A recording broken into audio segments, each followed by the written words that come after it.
2 minutes to check your answers. Part A. In this part of the test, you'll hear 2 different extracts. In each extract, a health professional is talking to a patient. For questions 1 to 24, complete the notes with information you hear. Now look at the notes for Extract 1.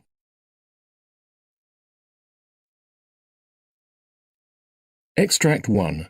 Questions 1 to 12. For questions 1 to 12, complete the notes with a word or short phrase. You now have 30 seconds to look at the notes.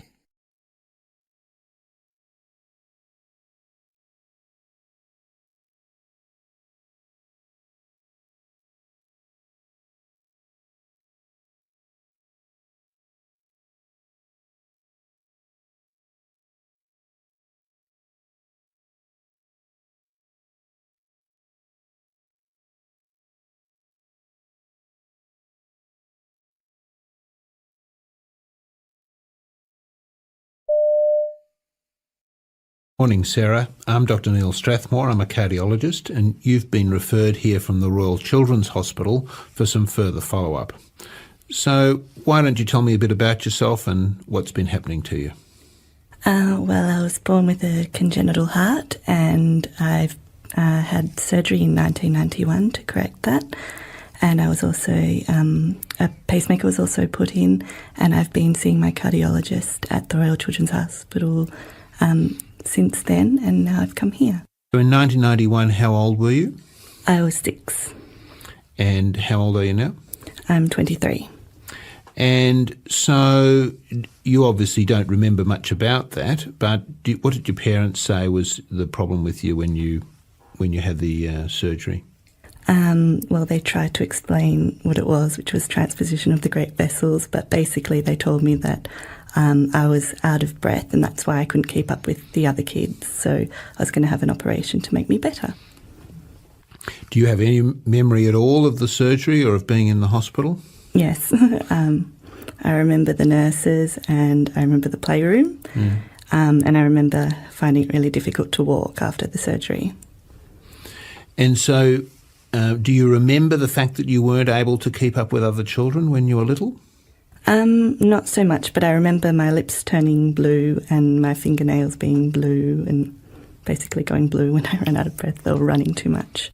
So after you'd had the surgery, did you only ever have one lot of surgery, or did you have to have repeated operations? It was just the one in 91. Good. And so after that, how did you get on in terms of your exercise capacity? I didn't start off doing too much, but then afterwards I had been doing ballet beforehand, so I continued on with that. And then I picked up some more dancing, and as I got fitter and older, I was doing that quite consistently. So during your teenage years, how fit were you? Fairly fit. I was doing about 5 hours of dance a week, so... Gosh, that's quite a lot, really. That would be quite tiring. It was. And so have you kept that going since you've left school? I have, but definitely not as much because I've been busy with uni and things like that. So how fit are you now? Probably not as fit as I'd like to be, but I'm still taking classes and walking regularly. So do you have any symptoms? Do you have any shortness of breath? No, not really. I try to keep watching other people when I'm in classes and making sure that I'm not more out of breath than they are. But normally when I'm turning around, everyone seems to be as puffed. So if you walk up a hill or walk up a flight of stairs, do you get short of breath? A little bit, but not enough to be concerning. So you think you're about the same fitness of other girls of your age? I think so. Okay. Now, what about your health otherwise? Do you have any other health problems? No. You've already said your breathing's okay. Do you have any cough or sputum? No. Any wheezing or asthma? Not at all. Your waterworks, do you have any problems with your urine or bladder? No. What about your bowels? They're all okay? Yep. And your appetite, and you don't get any nausea or vomiting or anything like that? No. And do you get any headaches? Headaches I get every now and then, but I think that's mainly to do with stress. Okay. Do you smoke? No. Alcohol? Yes. How much? Every now and then. So on an average week, how much would you drink? It depends. Probably just once a week. Mm-hmm. And would that be 3 or 4 drinks or more than that? Probably no more than that. Okay. What about recreational drugs? No. Not at all? Good. All right. Now, do you ever have any pain in the chest? No, not at all. Do you notice palpitations where your heart's beating fast? No. And have you ever had any blackouts or dizzy spells? No, not at all. Do your ankles ever swell up? No, not that I've noticed. Mm-hmm. Have you had any problems with excessive bleeding or bruising? I notice I bruise quite easily if I just bump into things, but not enough to be too much of an issue. Okay. Is there any family history of any heart problems? No, not at all. None of your parents or siblings had any congenital heart problems?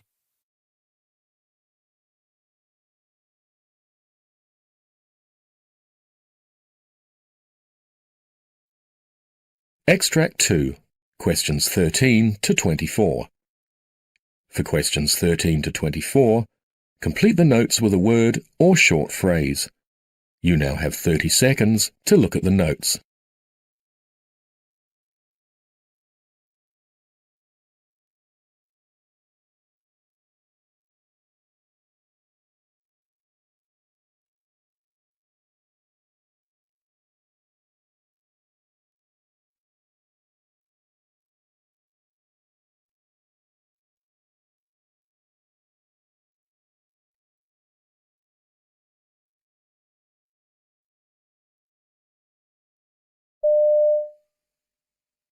Hello there, my name's John, and I'm going to be the doctor that's looking after you today. Hello, John. Nice to meet you. And thanks for seeing me today. How should I address you? Please call me Kevin, yeah. I'm here today because I had a bicycle accident on Sunday morning, and I was wondering if you could check me out. I've hurt my shoulder and my wrist, and I'm just a bit concerned about it. Okay, Kevin, this is the first time that we've met, I believe. Yes. Can you tell me a little bit about yourself? Well, I'm 53 years old. I'm in pretty good health. I'm about 83, 85 kilograms. Probably could lose a bit of weight. My cholesterol's at lower than average levels by far. And what about your blood pressure? Is somebody checking that regularly? Yes, again, fine. If not on the low side, yeah. If anything, I tend to be on the low side of blood pressure and that type of thing. And you're not on any medications at the moment? No, nothing. Are you allergic to anything? No.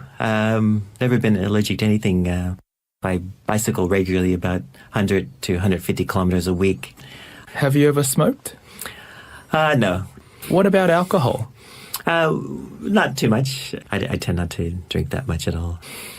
When you do drink, what do you prefer to drink? Recently, I've been just having New Zealand whites, actually. Yes. And how many glasses a night would you have? In a week, 3 to 4. But that's like 2 on a Friday night and Sunday afternoon, that kind of drinking. It's pretty light, really. Okay. I'm conscious of drinking and smoking. Any history in your family in terms of your mother and father with diabetes or heart attacks? No, nothing like that. No, my mother was a heavy smoker. She was a very strong woman, but she smoked a lot. My father also had a bit of heart problems. He ended up having a pacemaker for 30 years of his life. I'm 53 years old. He got a pacemaker at 54, so I'm very conscious of staying in shape because of my father's experience. He had that for 30 years. But it was never that he had a heart attack? No, it was just simply the heart started. He lived till 84, 85 years old, so perhaps I should tell you one part of my life story. I was in West Africa for several years. Probably the biggest health crisis in my life is living in West Africa for a long time. Have a lot of stomach problems, problems with giardia, malaria, and actually amoebic dysentery.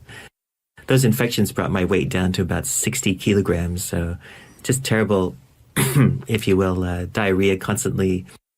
Yeah, and I imagine that you would have required medical treatment for your various conditions as well. Did you spend any time in hospital? So we used to go to the local embassy and get treated by embassy medical staff. At the time, we were getting 500 milligrams of the anti-malaria medicine chloroquine, and then we had various antivirals and shots, but pretty minimal medical care, to be honest, yeah. But since then, I've been fine, actually. I've been here in Australia about 20 years and was originally born and raised in the States. I see. Can you tell me more about the accident? Yes. Just recently, I went over the top of a friend I was bicycling with, went over the top of him and ended up just smashing myself on the asphalt. And it hurt my shoulder. Yeah, it's terrible. To be honest, he wasn't paying attention. We had just stopped and they were just getting going again. It was Sunday morning. He slammed on his brakes and then I went over the top of him and then into the traffic. And luckily, I pushed both of us out of the way before a car came roaring past. And wow, that sounds like quite a large accident. Everybody managed to walk away from it okay? Yeah, we were laughing about it, you know. You didn't need to call the ambulance or go to hospital for anything at the time? No, we didn't even think about it. It was, again, we were laughing about it and went to the coffee shop. It was only, you know, as I came home and after the coming home and resting for a while, I realized I was in more pain than normal, if you will. How long before the pain started to come on? Right after having coffee, to be honest. I think the adrenaline went down and just coming home and finally kind of reflecting on the whole thing. After the accident, as you know, bicycles have...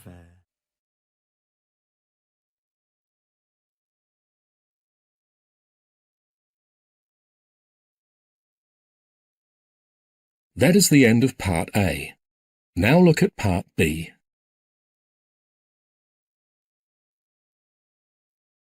Part B. In this part of the test, you'll hear 6 different extracts. In each extract, you'll hear people talking in a different healthcare setting. For questions 25 to 30, choose the answer A, B, or C, which fits best according to what you hear. You'll have time to read each question before you listen. Complete your answers as you listen. Now look at question 25. Now read the question.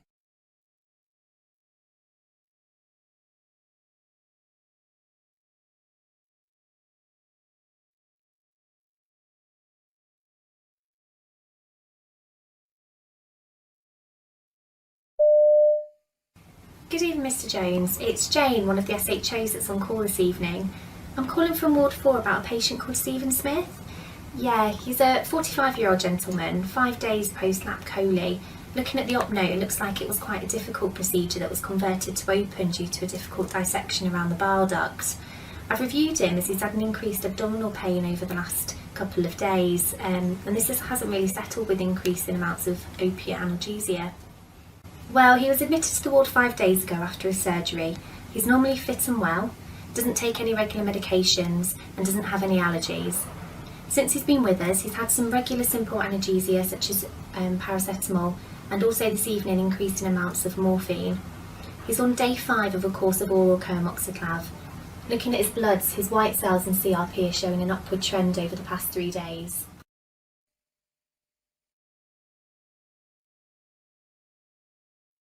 Question 26. Now read the question.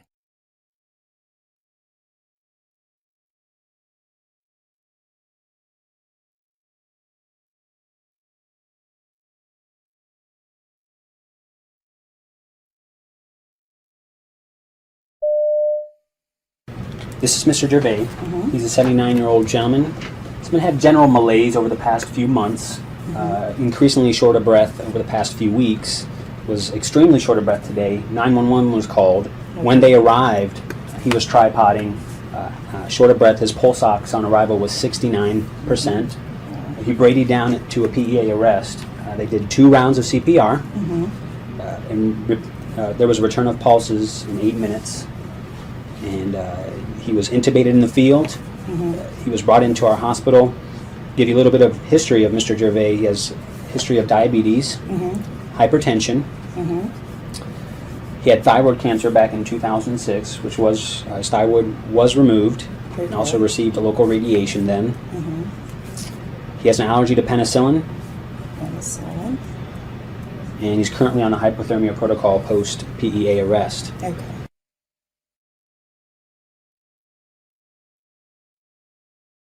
Question 27. Now read the question.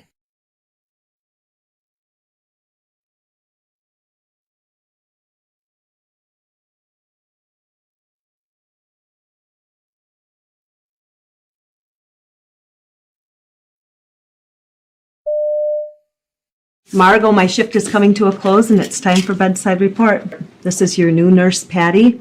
She's a great nurse. I'm leaving you in very experienced hands. And this is Audrey, Margot's daughter. Hi, nice to meet you both. I'm replacing Sandy and I'll be with you till 7 a.m. We're going to start report now, so feel free to add any information or ask any questions. Margot Carley is a 56-year-old that came through the emergency department and admitted for pneumonia. Okay, Margot, can you please state your full name and date of birth? Sure, Margot Carley, 626 of 60. Thank you. Margot presented to the emergency department early this morning with difficulty breathing, cough, and chest pain. She had a room air oxygen saturation of 84%. She has a history of a recently treated pneumonia, and we are currently giving her IV antibiotics and IV steroids through a PICC line on her right side that was placed this morning.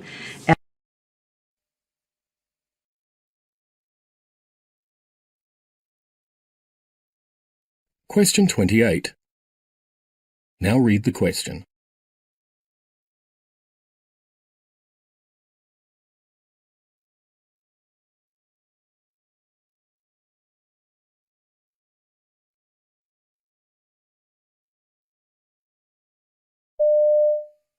This is Mr. Gervais. He's a 79-year-old male with a history of thyroid carcinoma.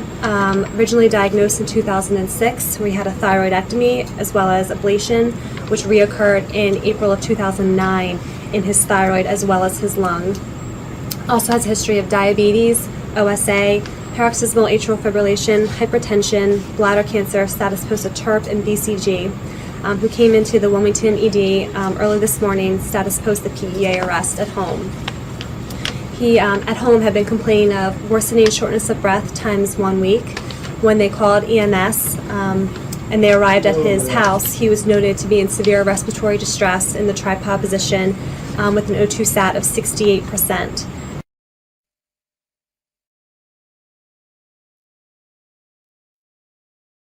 Question 29. Now read the question.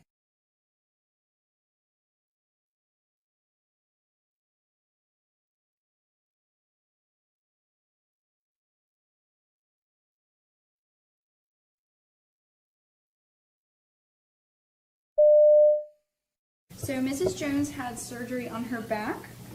Today is her third day post-op. She's doing excellent. She's getting up with one assist, utilizing a walker, ambulating to the bathroom, and Dr. Fandaka was her physician. Pain was pretty well controlled. Ranges up to a 7 at times, and taking 2 to 4 milligrams of dilaudid PO. And you feel like your pain is getting well controlled with the dilaudid. Awesome. Right. The last dose I gave was at 3:30, and she only took 2 milligrams, so she can have more at any time if needed. Tolerating her diet well. Do have the IV fluids running. Let's take a look at the pump together. Question 30. Now read the question.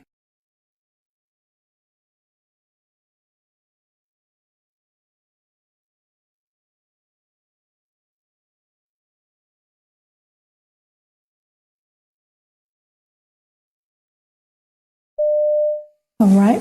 This is Mr. Eddie Smith and his daughter Amanda. Amanda brought Mr. Smith in through the ED earlier, and he presented with some right-sided weakness and his speech was slightly slurred. He was admitted to us on a stroke care track, and he transferred up this morning. He has a history of diabetes and hypertension, and Amanda told me that he hasn't taken his blood pressure medications in about 2 weeks. Yes, I picked up his medicines, but he wouldn't take them. And I've already looked at those medicines, and his home med list is already on the chart, and it's been signed.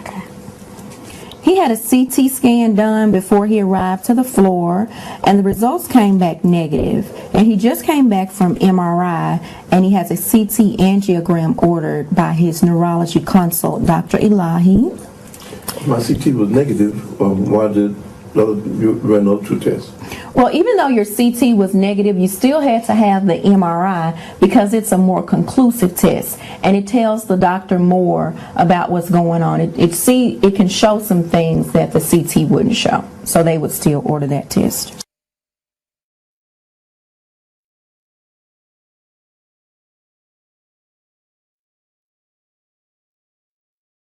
That is the end of Part B.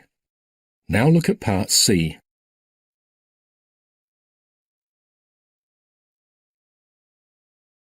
Part C. In this part of the test, you'll hear two different extracts. In each extract, you'll hear health professionals talking about aspects of their work. For questions 31 to 42, choose the answer A, B, or C, which fits best according to what you hear. Complete your answers as you listen. Now look at Extract 1. Extract 1, questions 31 to 36. You now have 90 seconds to read questions 31 to 36.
Inducing labour, that's breaking a woman's waters and making the uterus contract more strongly. Is it safe?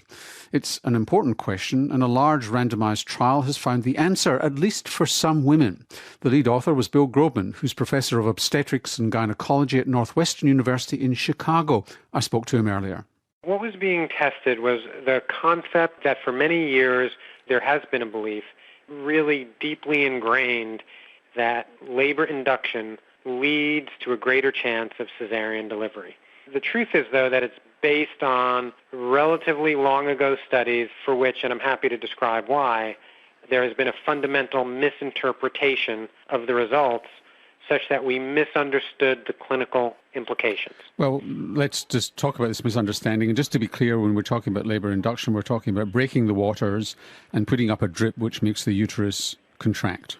When we're talking about labour induction, there's not a single way to do it, but that typically you're right. So was the problem in the past that labour induction was done on women in distress and therefore it was a biased population? They were already in strife when they were induced? Well, I think it's actually two issues. One is the issue that you already referred to, which is that so often women were being induced for a medical reason. Something else was going on. Either the fetus was in need of being delivered or the mother herself had a complication that led to delivery being recommended. And clearly those were both situations that led to a higher chance of cesarean.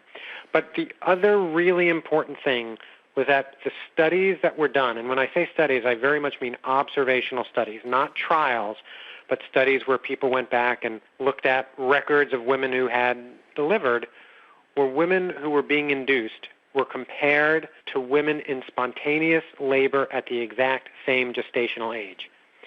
And I think it is undeniable that if you make that comparison, that there's a greater chance of cesarean among women who were being induced than women in spontaneous labour at the exact same gestational age. Why is that? Well, I don't know why it necessarily is, but it just is. It's something that's observed, something that when people studied it, not with the clinical trial, but with observational data, that happened, and very consistently. But these are biased studies because they weren't randomised. Let me put it this way. Induction of labour is an option. I can choose to be induced or not to be induced.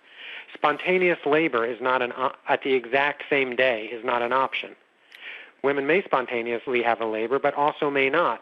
They may not go into labor for another 2 weeks, and every week that goes by, the chance of cesarean increases. They may not go into labor and get to a point where induction of labor becomes recommended, but now it's an induction 1 or 2 or 3 weeks later.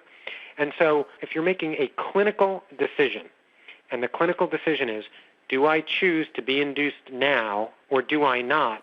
The alternative is not spontaneous labor on the same day. It's waiting. The alternative is waiting, which may end up in spontaneous labor, but may not, or may end up in spontaneous labor weeks later. And when observational studies were constructed like that, studies that reflected the actual clinical situation, you actually very consistently did not see the association of induction with cesarean delivery. So now you've done a randomised trial where you actually get women and you randomise them to induction or waiting. That's exactly right. So, and this is in women who've never had a baby before. That's right. And so that's, I think, an important point. Most of the concern with regard to cesarean delivery was with regard to women who had never had a baby before, women on their first birth. And I should also say this isn't about women who have medical complications for which there's a medical indication for induction. This was really a question of women who had no other reason, no standard reason to have induction recommended. Was it indeed true that induction would lead to an increased risk of cesarean, or might it be, as the more recent observational studies suggested, that induction didn't increase or even decrease the chance of cesarean and maybe also improve the outcome of their baby? And sitting behind this is a concern about a high caesarean section rate, complications in second pregnancies. You're kind of condemning yourself or committing yourself to a second caesarean, and sometimes the babies don't do as well. I think what we would say is that, for any woman who desires a vaginal birth, that we want to do everything we can to try to optimize that chance. And clearly, if someone can have an uncomplicated vaginal birth versus an uncomplicated cesarean, both in terms of short-term complications and long-term complications, including complications for future pregnancies, it's preferable to have a vaginal birth. What we want to get rid of are unnecessary cesarean deliveries that would have potentially preventable, and the health of the mother and her child or children are preserved. Okay, so you took about 3,000 women, not a small study. Well, it's actually, 6,000 women. Yeah. 3,000 were assigned to labour induction at 39 weeks, and 3,000 waited to see whether they went into spontaneous labour, and they were low risk, as you said. And your outcome was mother's health, baby's health, and caesarean section. Is that right? Yeah, that's exactly right. It was 3,000 women in each group, low-risk nulliparous women or women on their first birth, randomized to induction at 39 weeks or expectant management or waiting. And not forever, because there's still an upper limit at which in the modern day is considered sort of acceptable practice, but till about 42 weeks would be the upper limit. What did you find? Well, what we found was that women who were randomized to labor induction had a significantly lower chance of cesarean delivery, so about a 15% relative risk decrease in cesarean delivery. Women who were randomized to induction of labor delivered babies who were significantly less likely to need extra respiratory support, like having a tube put down their throat to help them breathe or requiring high amounts of oxygen. Women who were induced had a lower chance of having high blood pressure problems at the end of their pregnancy, sometimes called preeclampsia. And also they reported less overall pain, and they reported a greater sense of control over their labor process and a greater sense of agency. Well, that sounds pretty impressive. We'll come back to the implications in a moment. But one of the risks here is you get the scent of the patient. Now look at Extract 2. Extract 2, questions 37 to 42. You now have 90 seconds to read questions 37 to 42.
Phantom odour perception is where you perceive an odour which, when you search for it in your immediate environment, you can't find where it's coming from, and in fact turns out not to be real.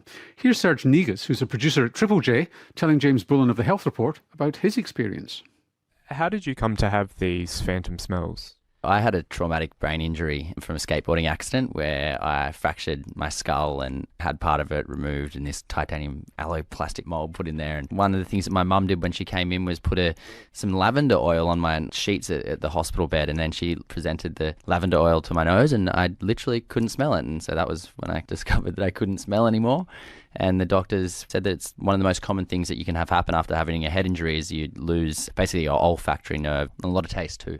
How did you feel when you realised that was happening? You can get really bad smells with these phantom smells, things like burning flesh and these sorts of things, or really unnatural smells.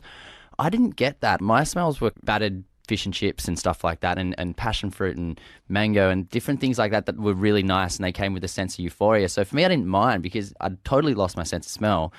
So having these kind of phantom smells for me actually worked out, but I know that for some people it can be the opposite, and they can have smells that really are quite intense and very dark, and so people actually try and figure out ways of getting rid of their phantosmia, which I don't even know if it's possible. Apparently some people have tried to have their olfactories removed completely to try and stop it, but I don't know if it even works. The science around it, it's not that strong, I believe. But my experience of phantosmia has been quite positive. And do you ever get the bad smells, or has it pretty much been good for you? The only time I've ever had slightly bad smells have been smells that I literally couldn't describe to you. They're so unnatural. They come from such a weird place that because my brain's creating them basically, that I'm confused by them. I'm like, what even is that? That's a smell that I've never even smelled before, obviously, because it's my brain's creating this fake smell. But no, I've never had any of the bad ones. The worst thing I've had, which I actually kind of liked, was the smell of fresh cow manure.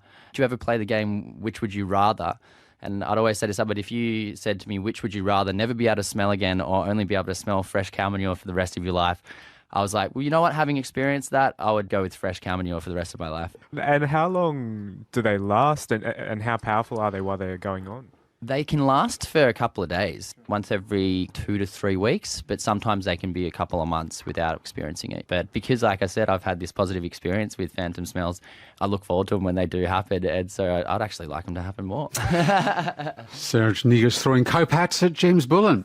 Well, head injury is only one cause of phantom odour perception. To find out how common it is and what factors might be linked to it, Kathy Bainbridge and her colleagues at the US National Institute on Deafness and Other Communications Disorders studied a large population in the United States.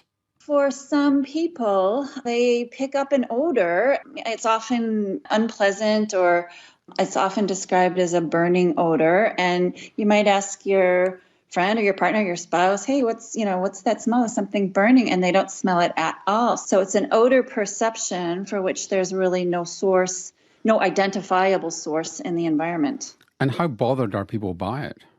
I think it varies. Some people just describe it as kind of pesky, but for sure there's a subset of people who are really debilitated by this condition and who scour their house looking for the odor. My co-author, Dr. Don Leopold, he's described people who ripped up carpeting in order to try to find the source of the odor, and there really is nothing to be found.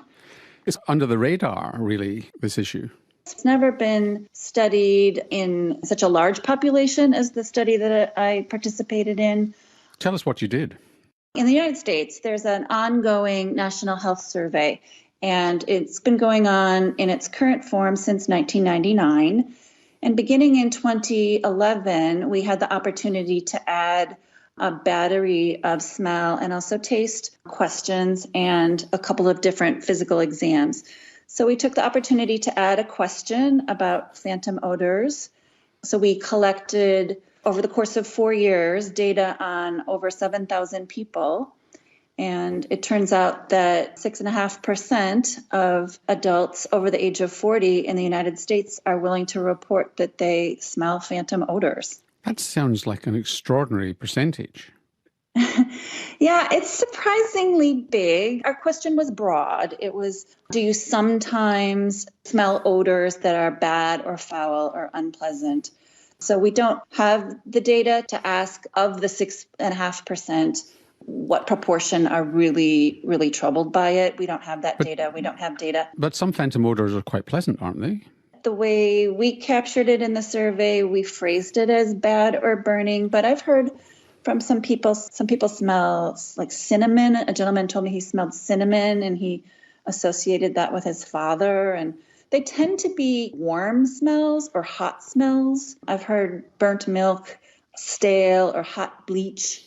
So you're always diesel. running into the kitchen to find out what's spilt over.